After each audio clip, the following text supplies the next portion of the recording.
మీరు ఫిట్గా ఉన్నప్పుడు మీరు ఏదైనా చేయగలరని మీకు అనిపిస్తుంది. చాలామంది వ్యక్తులు నా ప్రవర్తన, నా ఆట, నా భవిష్యత్తు గురించి చాలా విషయాలు చెబుతారు. కానీ నేను వారి తెలివిగల మాటలకు దూరంగా ఉండటానికి ప్రయత్నిస్తాను. నేను దానిని నా దృష్టి మరల్చనివ్వను. నేను ఎప్పుడు ముందు నుండి నడిపించడానికి ఇష్టపడతాను, నాతో లేదా నా చుట్టూ ఉన్నవారికి ఒక ఉదాహరణగా నిలుస్తాను. నేను బాధ్యత తీసుకోవడం ఇష్టం. అది నా సహజమైన విషయం. మీ చుట్టూ ఉండాలని మీరు ఎంచుకున్న వ్యక్తులు అన్ని తేడాలను కలిగి ఉంటారు. నేను నాలా ఉండటాన్ని ఇష్టపడతాను. నేను నటించెను. ఉదాహరణకు, నేను సందర్భాల కోసం దుస్తులు ధరించెను. నేను ఎలా ఉన్నానో అలానే ఉంటాను. ఇండియా జెర్సీని ధరించినప్పుడు నేను నిజంగా ప్రేరణ పొందాను. ఇది ఒక బాధ్యత, కాబట్టి నేను చేయగలిగినంత ఉత్తమంగా నిర్వహించాలనుకుంటున్నాను.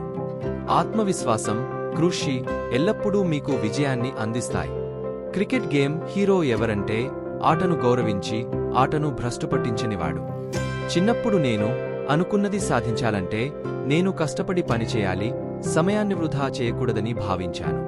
పిల్లలకు స్ఫూర్తిగా నిలవడం గొప్ప విషయం. వారు కోరుకున్నది చేయడానికి నేను వారిని ప్రేరేపించాలనుకుంటున్నాను. నా ప్రాధాన్యత క్రికెటే. దానితో పాటు నాకు లభించేదంతా ఫీల్డ్ చేసిన కృషి ఫలితమే. మిగతావన్నీ అనుసరిస్తాయి. నా బ్యాట్ బొమ్మ కాదు, ఆయుధం. ఇది నాకు జీవితంలో ప్రతిదీ ఇస్తుంది.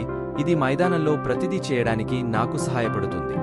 ప్రపంచంలో ఏ క్రికెట్ జట్టు కూడా ఒకరిద్దరు ఆటగాళ్లపై ఆధారపడదు.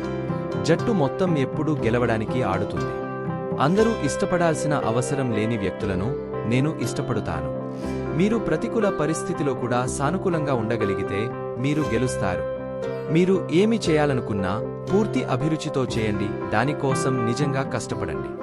మీకు టాలెంట్ ఉందా లేదా అనే దానితో సంబంధం లేకుండా ప్రతి ఒక్కరూ కష్టపడి పనిచేయాలి.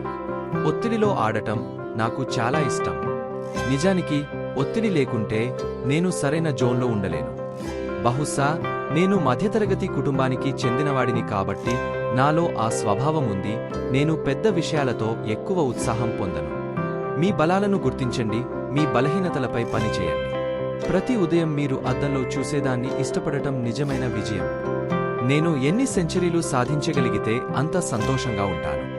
నేను రాకీ చిత్రాలకు అభిమానిని. రాకీ 4 నాకు ఇష్టమైనది.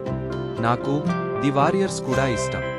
క్రికెట్ కారణంగా మా నాన్న అంత్యక్రియలను ఆలస్యం చేశాను. మ్యాచ్కు ముందు మంచి పంజాబీ సంగీతం నన్ను ఉత్తేజపరుస్తుంది. ఇది నాకు కిక్ ఇస్తుంది. బోర్డర్ నేను పెద్ద తెరపై చూసిన మొదటి సినిమా. ఇది ఎల్లప్పుడూ నన్ను నా బాల్యానికి తీసుకువెళుతుంది.